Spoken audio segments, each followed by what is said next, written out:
So I just saw the most recent installment in the Monsterverse, titled Godzilla x Kong: The New Empire. But I suppose a more accurate title for this movie would be Kong: The New Empire, featuring Godzilla and Knuckles. I had to make that joke. Anyway, let us start with the title, Godzilla x Kong. NANI?! Kinda questionable Rule 34 bait if you ask me, but then again, we're getting Sonic X Shadow Generations this year, so whatever. Anyway, this is by far the most monster action-oriented film in the Monsterverse thus far. Seriously, there's like 20 minutes of Kong's adventures with no humans whatsoever, and I approve of that.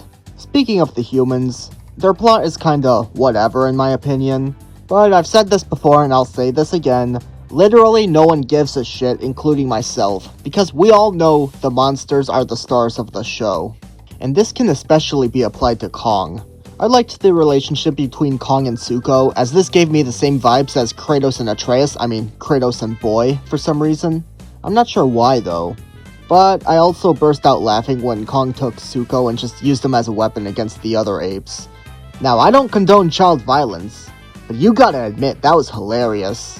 Especially since Zuko was a little shit in the beginning.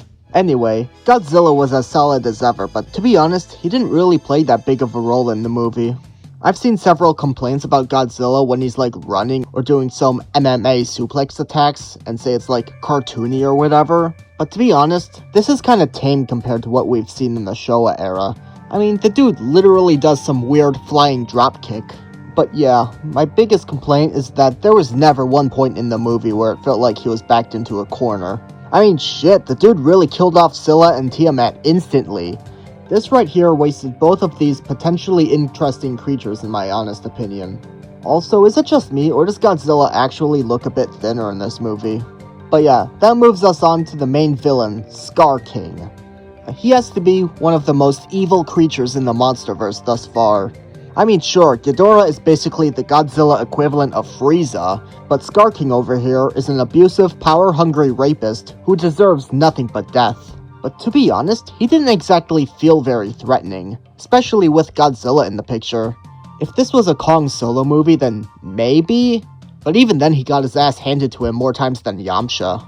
Yeah, Ghidorah still takes the crown for the most powerful titan in the Monsterverse. But other than that, I really like how his emotions were shown in this movie. Seriously, this dude literally laughs several times in the movie. Like, no joke, he literally points his finger and laughs at Kong's tooth. And that moves us on to the secondary villain, Shimu. And to be honest, I think she carries the threat factor Scar King had. Which is why when Scar King lost his controller thing, we all knew he was fucked. But other than that, she was a solid addition to the Monsterverse. There's also the unexpected Mothra cameo, which I also approve of. And especially since she survived this movie, you think we'd get a Mothra solo movie in the future? And of course, there's another unexpected cameo, featuring the legendary Titanus Doug. He was only there for a few seconds, but his time on screen left a huge impact, just like with Godzilla vs. Kong. I'm disappointed we didn't see Doug anymore after that 5-second segment. I swear, we need a Doug solo movie. The world needs it. I don't know about you, but I'd watch that in a heartbeat. Who doesn't want to see a day in the life of this cute boy? But anyway, here are my complaints about this movie. Well, like I said earlier, Godzilla just felt too powerful to be in this movie. Like, if he was written out of this movie, I believe the stakes would have been much higher. Which is why I believe the next Monsterverse movie should be Godzilla 3.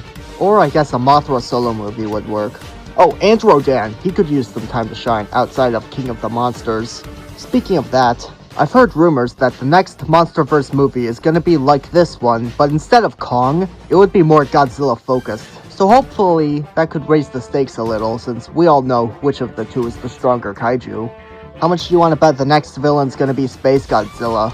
Anyway, there are also comparisons to -1, and because of that, there is further hate on this movie. To be honest, I kinda expected this, and allow me to disagree on this. Look, -1 is a must-see masterpiece, don't get me wrong, but these are two completely different movies. Did they really expect this to be another -1, especially with the Monsterverse going on for 10 years now? -1 is a grounded post-World War II horror film The New Empire is an action-adventure movie purely made for fun. I swear, it's like comparing Mario and GTA. Again, these are two completely different games. You simply can't compare two very different forms of media.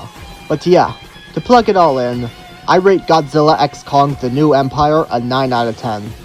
This was a fun experience that you do not want to miss. Of course, the humans were nothing special, but hey, this is a monster movie we're talking about. And going to a monster movie to see humans is like going to Taco Bell to order a Big Mac. It's just completely absurd.